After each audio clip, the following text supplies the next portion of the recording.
고린도전서 5장 12절부터 20절까지입니다.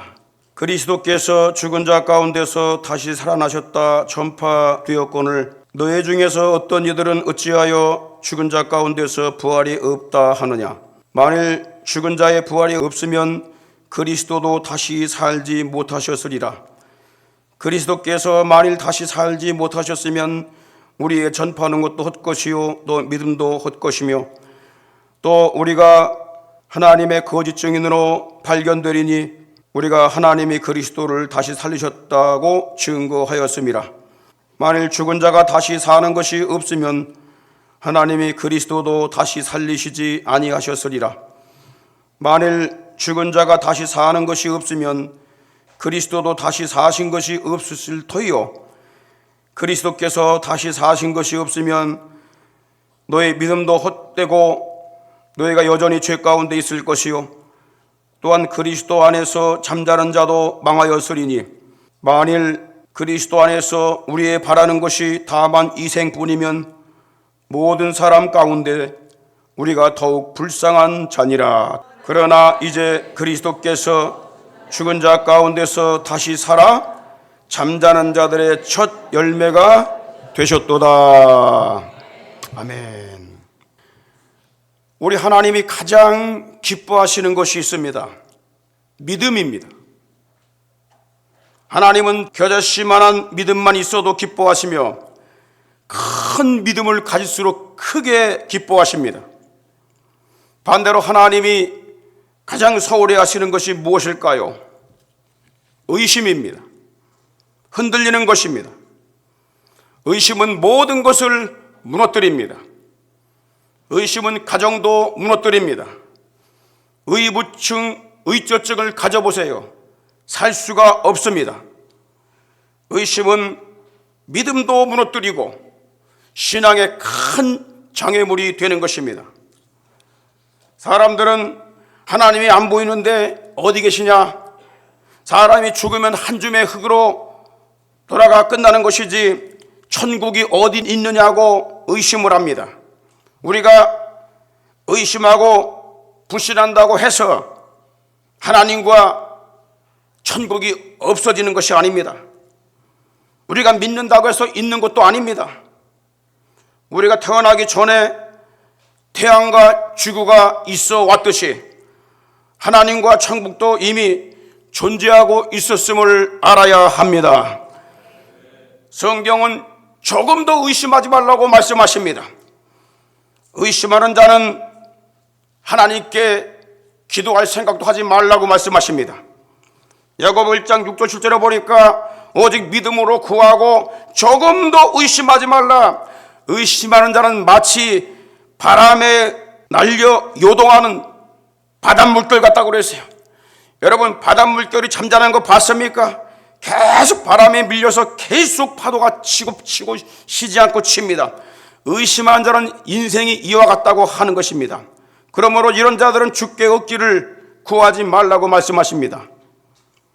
우리 하나님은 하나님이 계신 것, 천국이 있다는 것을 알려주시기 위해서 그 나라에서 그 아들 예수 그리스도를 이 땅에 보내셨습니다.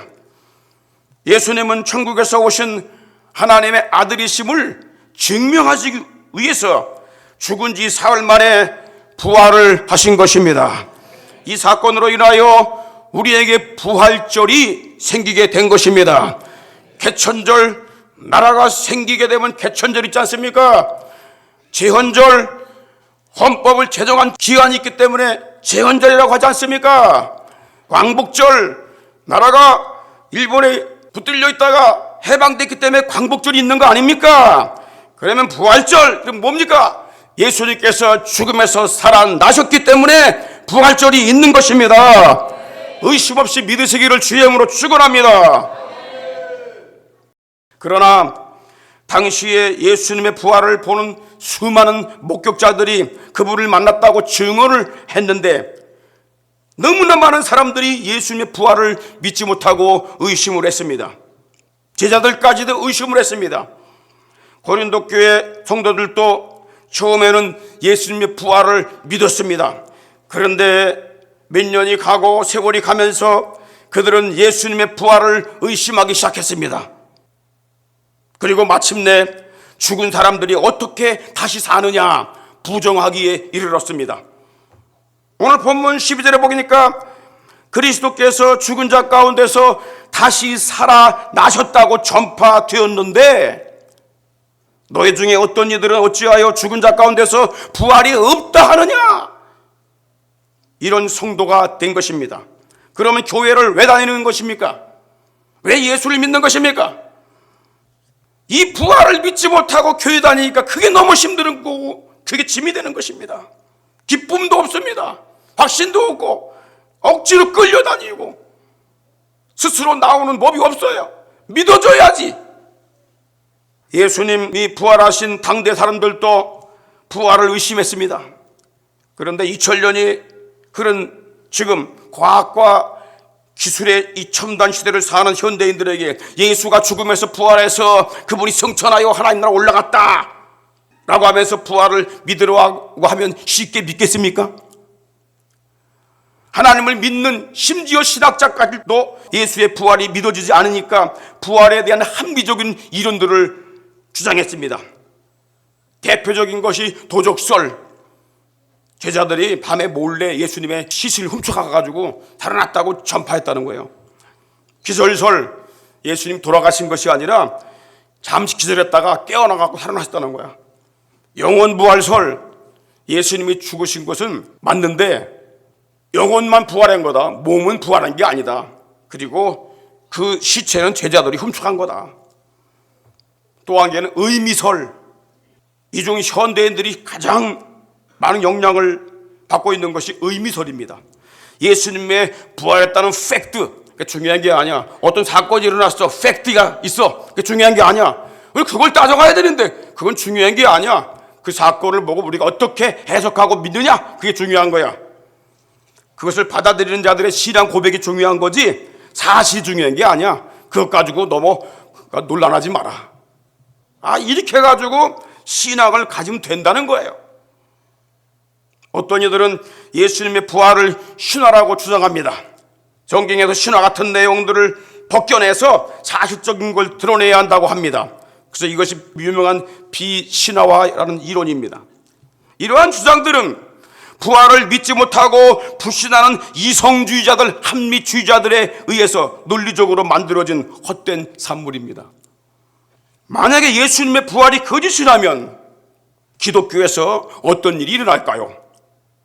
결론부터 말씀드리면 기독교는 가짜이며 거짓말장애들이 사기치는 것에 불과합니다. 그래서 부활이 없다면 첫째로 우리의 전도하는 것도 헛된 일이라고 말합니다. 본문 14절에 보니까 우리의 전파하는 것도 헛것이요. 예수의 부활을 꾸며낸 이야기라고 한다면 교회가 전도하고 선교하고 하는 일들은 다 공허하고 허무한 일이 된다는 것입니다. 그리고 믿음도 헛것이라고 말합니다. 17절에 너의 믿음도 헛것이며, 예수의 부활이 거짓이라면 신앙을 갖는 것도 믿음을 갖는 것도 헛것이고 기도하고 예배하는 것도 제가 말씀 전하는 것도 다 헛짓이라는 것입니다. 그리고 전도하는 자들은 사기꾼이라고 말합니다. 15절에 보니까 우리가 하나님의 거짓 증인으로 발견되리니 그랬어요. 예수님의 부활이 거짓이라면 그것을 증거하는 자들은 가장 큰 거짓말쟁이가 되는 것이고 천인 공노할 사기꾼도 되는 것입니다. 예수님의 부활이 거짓이라면 죄사함 받는 일도 없었을 것이라는 것입니다. 17절에 보니까 너희가 여전히 죄 가운데 있을 것이요. 예수님의 부활이 없다면 예수님이 십자가에 돌아가셨는데 그것이 자기 죄 때문에 죽은 것인지 몰래 지은 죄 때문에 죽은 것인지 아니면 우리를 위해 죽어주신 것인지 어떻게 아냐 말이야. 증명할 길이 없습니다. 그러나 예수님은 부활하심으로 내가 너희를 위해 죽었었노라, 할렐루야, 너희 죄를 위해 죽었었노라, 이렇게 증명을 해 주신 것입니다. 예수님은 부활하심으로 자신의 못 박혔던 손과 창에 찔렸던 옆구리를 다 보여주시면서 의심하지 말고 믿으라고 말씀하십니다. 요한복음 20장 보십시오. 도마는 그렇게 예수를 안 믿었어요. 죽었다 살아난 예수, 다른 10명이 내가 예수를 봤다, 부활하신 예수님 봤다, 만났다 아무리 얘기해도 내가 내 손가락을 갖다가 상처 난 자국에 만져보지 않고 믿지 않겠다. 예수님께서 그에게 나타나셔서 이렇게 말씀하십니다. 요한복음 20장 27절에 보니까 또 마에게 이르시되 네 손가락을 이리 내밀어 내 손을 보고 네 손을 내밀어 내 옆구리에 장자국에 넣어봐라. 그리고 믿음 없는 자가 되지 말고 믿는 자가 되라.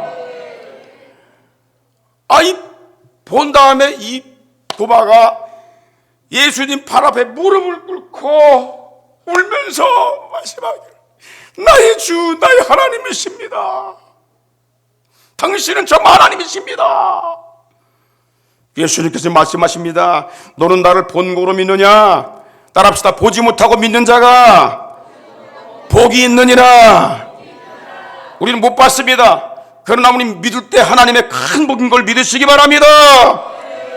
요한계시록 1장 18절에 보니까 예수님께서 이렇게 말씀하십니다. 곧 산자라 내가 전에 죽었었노라. 십자가에 죽었다는 걸 말씀하고 있는 것입니다.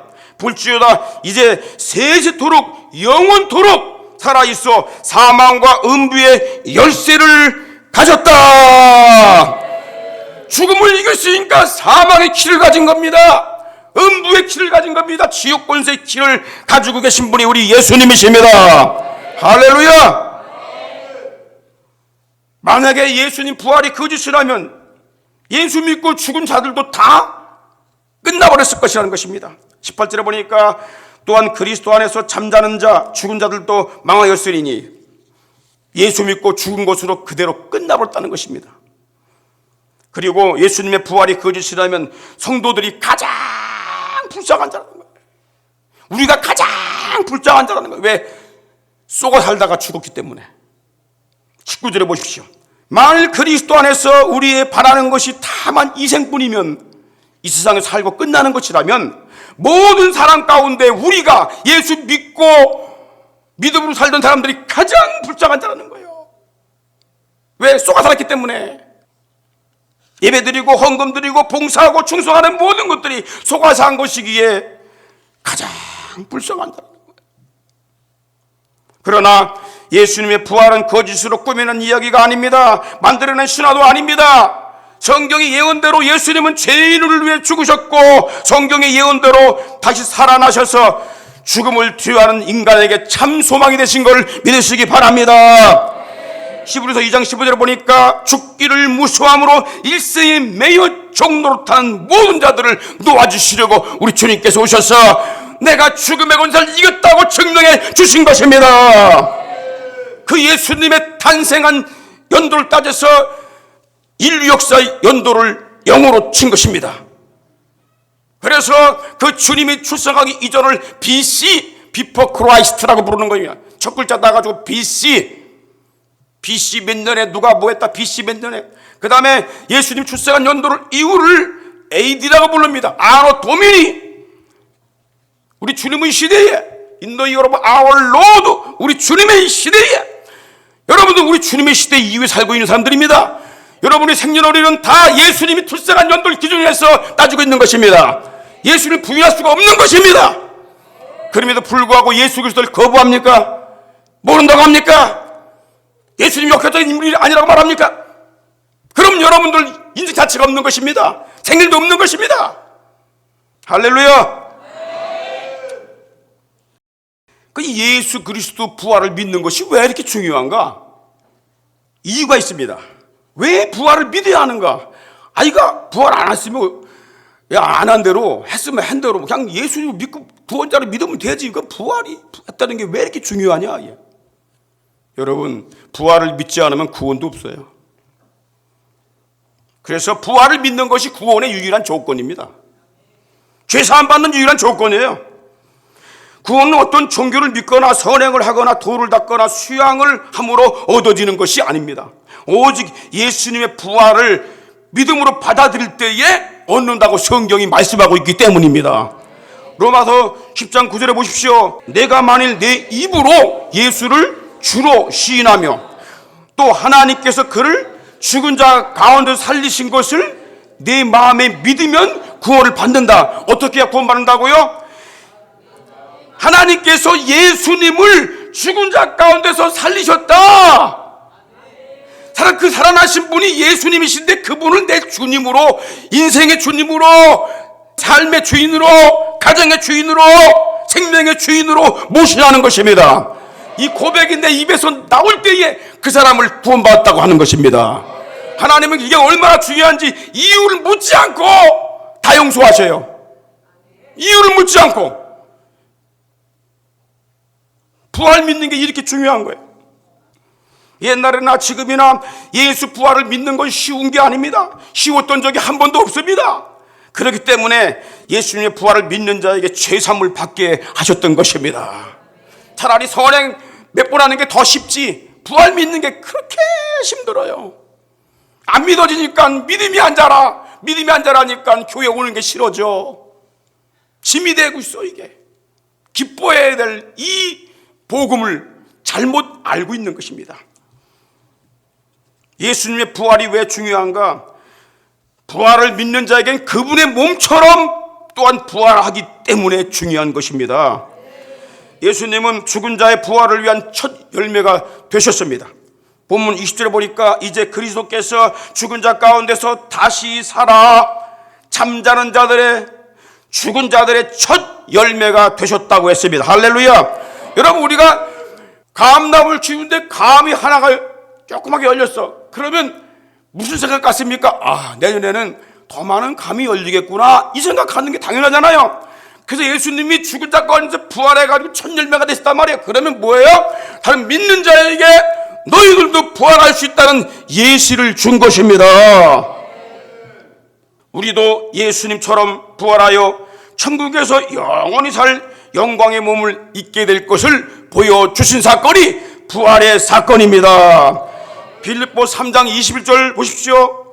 그가, 예수님이 만물을 자기에게 복종케 하실 수 있는 자의 역사로, 큰 능력으로 우리 낮은 몸을, 흙으로 만들어진 몸을, 죄로 말미암아 죽을 몸을, 지옥 갈 몸을 자기 영광의 몸의 형체와 같이 변하게 하시리라. 변화시켜 주시는 거야. 우리도 예수님 같은 몸을 입게 되는 것입니다. 할렐루야. 그러면 우리가 어떻게 예수님의 부활을 믿을 수가 있겠느냐? 보지도 못했는데, 증거가 없는데. 첫째로 성경 말씀을 듣고 예수의 부활을 믿는 믿음을 가져야 합니다. 왜 그러냐? 왜 성경 말씀을 믿어야 하느냐? 살아계신 하나님의 말씀이기 때문에 그렇습니다. 더 중요한 것은 이 말씀이 하나님의 증언서이기 때문에 그렇습니다. 그래서 미국의 대통령들은 이 성경에다 손을 얹고 선서하는 겁니다. 아브라함 링컨이 쓰던 그 성경을 딱 놓고 그 위에다가 트럼프도 자기 성경을 놓고 만민 앞에서 선서합니다. 전 세계인들이 볼 앞에서. 왜? 이 성경은 살아계신 하나님의 말씀이기 때문에 그렇습니다. 고린도전서 15장 3절 4절 보십시오. 이는 성경대로 그리스도께서 우리를 위하여 죽으시고 장사 지낸 바 되었다가 성경대로 사흘 만에 다시 살아나사, 성경이 예수님의 죽음과 부활의 증언서입니다. 사도 바울은요, 부활을 의심한 성도들에게 무엇으로 확실히 심어준 줄 아십니까? 바로 이 성경입니다. 사람 말 듣지 마라. 세상의 논리적인 사상 듣지 마라. 성경이 기준이야. 성경이 살아계신 하나님의 진리야.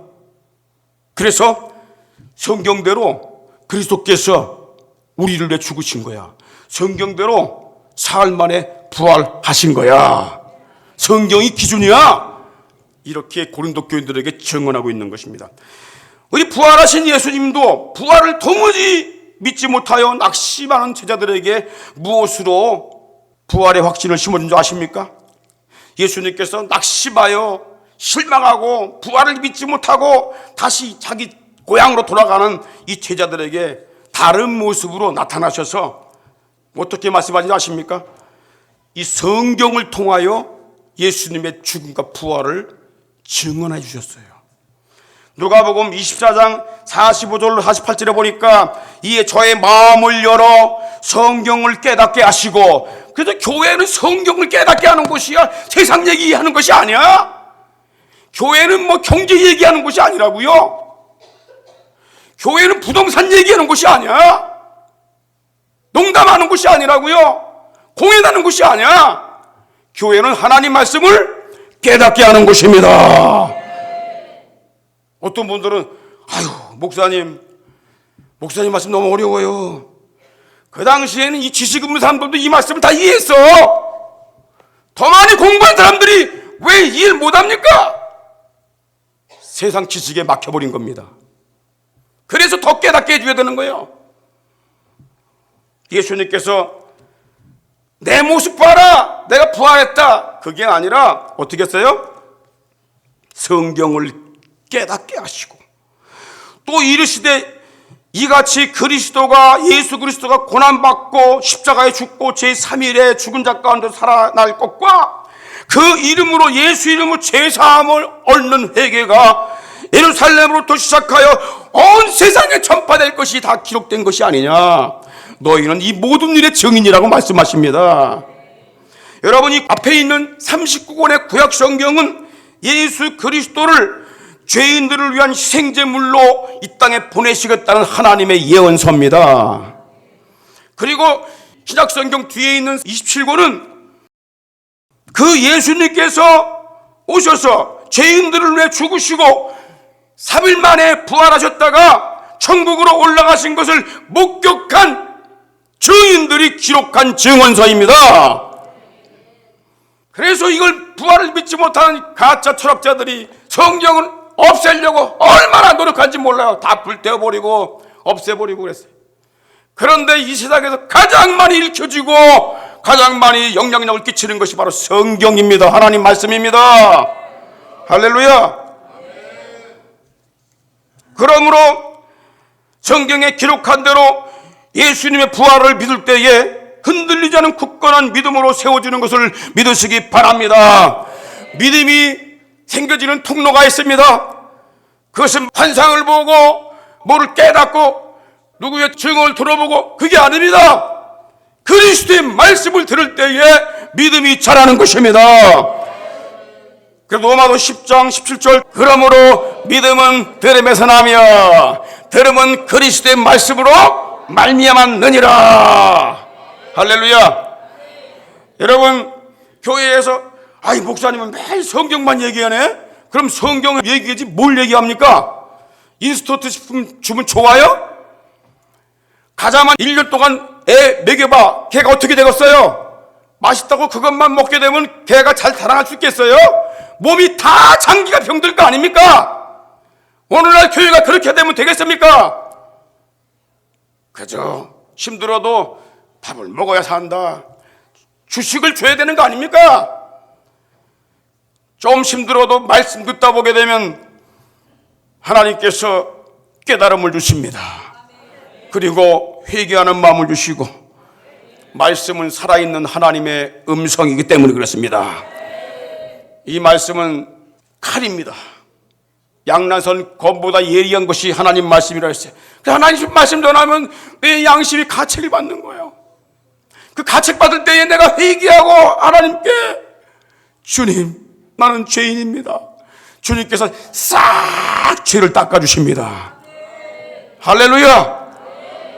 예수란 이름 자체가 저의 백성을 자기 죄에서 구원할 때라는 이름을 갖고 있기 때문입니다. 예수 이름을 불러 주 앞에 바로 서기를 주의 이름으로 축원합니다. 예수 이름 부르는 것이 얼마나 기쁜지, 부활한 이 주님을 믿는 것이 얼마나 기쁜지, 하나님은 죄도 그냥 무상으로 용서해 주시고, 그리고 하나님의 자녀를 삼으시고 천국 상속자까지 되게 하시는 것입니다. 그 예수 이름이 그렇게 중요한 것입니다. 두 번째로, 우리가 이 성경 말씀을 믿어지려면, 부활이 믿어지려면 따라합시다. 성령 충만을 받아야 한다. 성령 충만을 받아야 한다. 성령은 하나님의 영이시고 그리스도의 영이십니다. 그분이 내 속에 들어오셔야 됩니다. 성령은 믿게 하시는 영이셔요. 내가 도무지 믿으려고 해도 안 믿어져. 그런데 성령이 내 안에 들어오시게 되면 믿어져 그냥. 그래서 믿음을 갖고 살게 되는 거예요. 안 믿어지고 의심인 사람들은 성령이 들어오지 않아서 그래. 이성적으로 믿어서 그래. 논리적으로 믿으려고 그래. 그런데 그 논리적으로 이성적인 걸 뛰어넘으니까 못 믿는 거예요. 이때는 내 힘으로 믿는 게 아닙니다. 성령이 믿어지게 해야 합니다. 여러분, 부활하신 예수님을 만나고 눈으로 확인하고도 의심했던 제자들이 한결같이 예수님의 부활, 살아계신 걸 증거하다가 모두 순교해버렸어요. 만약 예수님의 부활이 거짓이라면 자기 목숨을 버리면서까지 그분 증거하겠습니까? 부활 증거하겠어요? 그들이 하나뿐인 자신의 생명을 버리면서까지 예수님의 부활을 증거한 그 이유가 뭘까요? 성령을 받았기 때문에 그런 거야. 성령 받기 전까지는 믿으려고 해도 안 믿어져. 그래 또 의심이 생기고 또 의심이 생기고 봐서도 의심이 생겨. 헛것 본 거 아니야 이거? 그런데 성령을 오순절을 받고 나니까 예수님이 안 계심에도 불구하고 부활이 믿어졌다 그 말입니다. 그래서 예수님께서 오직 예수 믿는 자들에게 한 가지를 요구했어요. 그게 뭐냐? 사도행전 1장 8절 오직 성령이 너에게 임하시면 너희가 능력을 받고 예루살렘과 유대와 사마리아 땅끝 우리나라까지 이리로 내 증인이 되리라. 증인이 되리라. 이 증인이란 말 속엔 두 가지 뜻이 있어요. 첫째는 목격자, 둘째는 순교자 그 뜻이에요. 증언하는 사람들은 목숨 걸고 증언하는 겁니다. 우리 성령 하나님은 예수님을 증거하시는 하나님의 영이십니다. 성령은 하나님도 천국도 믿어지게 하시는 영이십니다. 예수님의 부활을 믿게 하십니다. 할렐루야. 또한 우리 성령님은 성도들이 부활할 것을 보증하는 영이십니다. 그래서 로마서 8장 11절에 보게 되면 예수를 죽은 자 가운데서 살리신 이의 영, 성령이거든요. 성령이 너희 안에 거하시면, 그 성령이 내 안에 거하시면 그리스도 예수를 죽은 자 가운데서 살리신 이가 하나님이시거든요. 너희 안에 거하시는 그 영, 성령으로 말미암아 너의 죽을 몸도 살리시리라. 여러분, 우리가 봄 되면은 옥수수건, 쌀이건, 벽은 뭐 심지 않습니까? 그런데 그 안에 생명이 있기 때문에 심으면 나는 거예요. 이 생명은 보이지가 않아요. 그런데 이걸 물에 삶아서 심으면 날까요, 안 날까요? 절대 안 납니다. 왜? 생명이 없기 때문에 그래요. 생명 없는 자는 부활을 할 수가 없어요. 천국에 들어갈 수가 없습니다. 이 성령은 생명의 영이십니다. 부활의 영이십니다. 천국의 영이십니다. 이분이 계셔야 믿어지는 거예요. 안 믿어졌는데 믿어진다 그 말이요. 그러니까 인생이 바뀌게 되는 거야. 할렐루야. 여러분, 성경 말씀을 들음으로 믿음 위에 반석 위에 굳게 선 신앙이 되시길 바랍니다. 그리고 성령 충만을 간구하십시오. 기도함으로써 예수님의 부활을 증거하는 증인으로 살아야 될 줄 믿습니다. 당나라에 고조인 이연이라는 황제가 있었습니다. 이 황제에게 세 아들이 있었어요. 이 아버지는 장남 건성을 황태자, 다시 말하면 황제 후계자라고 세웠습니다. 그리고 차남 둘째 이세민을 진나라의 왕으로 책봉했습니다. 그 셋째 아들 원기를 제나라의 왕으로 세웠습니다. 근데 그 세 아들 중에서 둘째 아들 이세민이 가장 똑똑하고 출중하고, 그래서 이 진나라를 아주 크게 발전을 시켰어요. 인기가 높았습니다. 그래서 자리가 불안해진 황태자인 형 이건성과 막내 동생 제나라 왕 이원길이 합세해가지고 저 이세민을 둘째를 죽이지 않으면 야 우리가 위험해진다. 그래서 죽일 묘책을 세웠습니다. 이 묘략이 이세민에게 발각되어서 아버지에게 가서 일러 바쳤어요. 아버지가 큰아들과 셋째 아들 원기를 불렀습니다. 이때에 이세민의 군사들이 수도 장안에 북문이 있는데 북문을 현무문이라고 그래요. 이 현무문으로 들어오는 첫째와 셋째 그 아들을 이 이세민이 시킨 군사들에 의해서 활로다가 마구 쏴가지고 다 죽여버립니다. 그래서 이것을 현무문의 변이다 그래요. 628년 6월 4일 날 일어난 사건입니다. 아버지는 자신의 황제 자리를 세력을 잡은 둘째 아들 이세민에게 물려주었습니다. 그가 바로 당나라 2대 황제인 당태종입니다. 그는 인재를 양성하고 정치를 잘해서 나라를 크게 부강케 했습니다. 돌골족의 침략을 막아내었다고 해서 천하의 칸이라고 하는 칭호를 얻었습니다. 그런데 나라가 크게 번성을 하고 확장이 되고 안정이 되면서 불안해지기 시작했습니다. 형과 동생을 죽이고 아버지를 몰아낸 것이 양심의 가책이 되었습니다. 그래서 밤마다 죄책감에 시달려가지고 잠을 잘 수가 없어요. 그래서 그는 그 당시에 활발하게 퍼지고 있는 노자가 시작한 그 도교의 열중을 다했습니다. 그래서 도교 세계 본부를 크게 확장하고 막 지원을 했습니다. 그래도 죄책감에서 벗어날 길이 없었습니다. 그는 중국의 윤리를 정립시켜준 유교에 열중을 다했습니다. 그것도 그에게 도움이 되지 못했습니다. 그는 그 당시에 크게 번성하고 있는 불교에 열중하여 소림사를 지원하여 크게 짓게 했지만은 죄책감에서 벗어나지 못하고 괴로움만 더했습니다. 잘 때마다 악한 영이 역사에서 마음을 괴롭히고 죄책감에 시달리게 했는데 그 중압감이 얼마나 큰지 일상생활을 할 수 없을 정도가 되어버렸어요. 그때에 수도 장안에 외국에서 온 무역업자들 가운데에 국제무역시장으로 세움받은 서시에 소쿠투인이라고 하는 자들이 왕래를 하고 있었습니다. 무역을 하면서 왕래하고 있었는데 그들이 예수 믿는 자들이었어요. 그들은 장사를 하면서 사람들에게 예수를 믿어야 한다. 십자가에 죽으시고 부활하신 예수를 믿어야 우리가 제사함받고 천국 백성이 되고 하나님 나라에 간다. 이 복음을 전하기 시작했어요. 그런데 그 소문을 당태종이 듣게 됩니다. 그런데 그 소문을 듣는 순간에 그 마음속에 무슨 마음이 들어갔느냐? 옛날 어릴 때에 할머니로부터 들은 성경과 예수님의 말씀이 기억나기 시작했어요. 이 당태종의 아버지 당고조 이연, 이 아버지의 어머니가 터키 몽골계의 투르크족인데 그 당시에 터키는 거의 다 기독교인들이었습니다.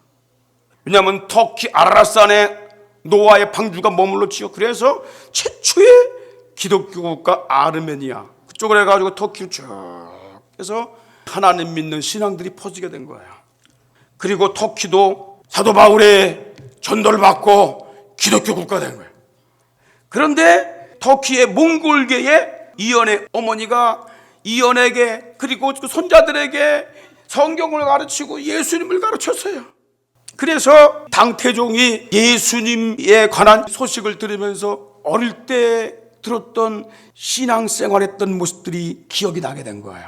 그래서 우리 어린이들이 하나님 믿는 건 대단히 중요합니다. 믿다가 비록 세상의 유혹받아 타락한다 할지라도 언젠간 다시 돌아올 수 있는 문이 열려지기 때문입니다. 그래서 당태종은 기독교 선교지가 있었던 터키의 에데사에 선교사를 보내달라는 요청을 하게 됩니다. 그래서 아로펜 선교사 일행이 21명이 당나라에 도착을 했습니다. 그것이 635년입니다. 당태종은 선교사들에게 이 성경을 한문으로 번역을 하게 했습니다. 그리고 자신도 3년간 아로펜 선교사에게 직접 성경 공부를 받았습니다. 그리고 십자가의 부활의 복음을 깨닫고 제사함받고 거듭나는 체험했습니다. 근데 놀라운 일이 벌어졌어요. 예수 그리스도가 나의 죄를 위해 십자가에 죽으시고 사흘 만에 부활하셨습니다. 이 사실을 믿는 순간에 그를 누르고 있던 모든 죄책감이 다 사라진 줄 믿으시기 바랍니다. 자유함 얻게 된 거예요. 너무 기뻐요. 그래서 그는 마침내 아시아 쪽에 있는 교회를 터키 에디사에서 아시아 교회라고 명칭을 붙였습니다. 그래서 아시아 교회 선교 자유령을 선포합니다. 그래서 이런 선포를 했습니다.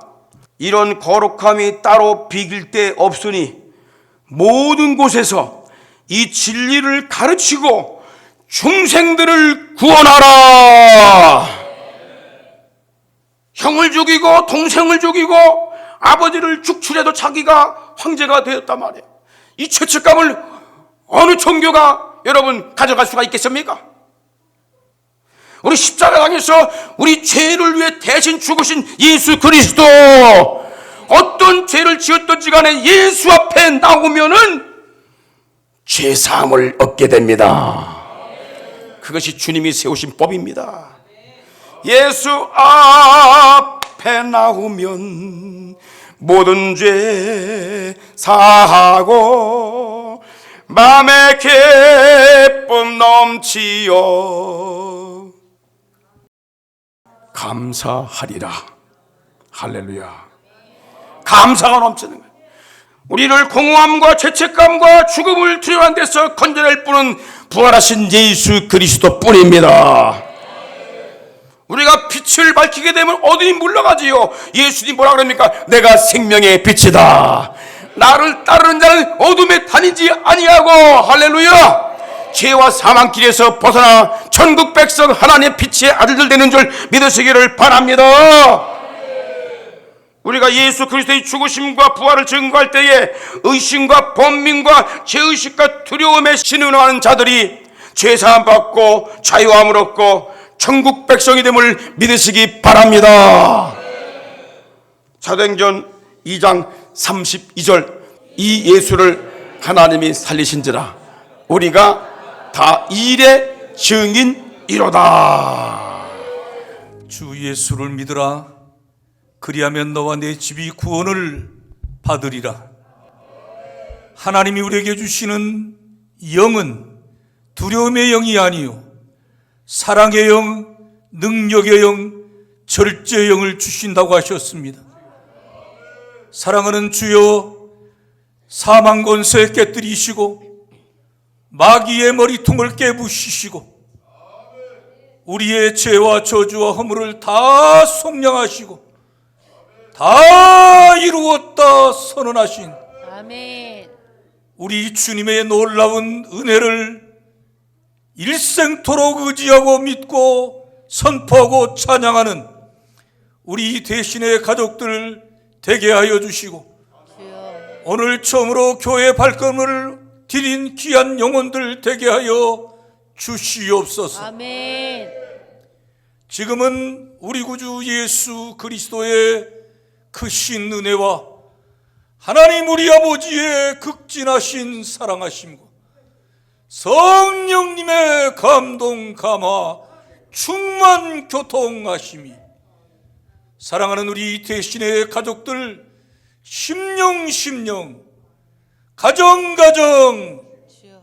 저들의 사역과 산업들 위에와 이 땅에 주의 피로 사신 모든 교회들 위에와 고통의 골짜기를 지나가고 있는 내조국 대한민국과 한반도 위에와 5대양 6대주에 파송된 우리 모든 선교사님들을 위해 이제로부터 영원토록 함께 있을지어다. 아멘. 아멘.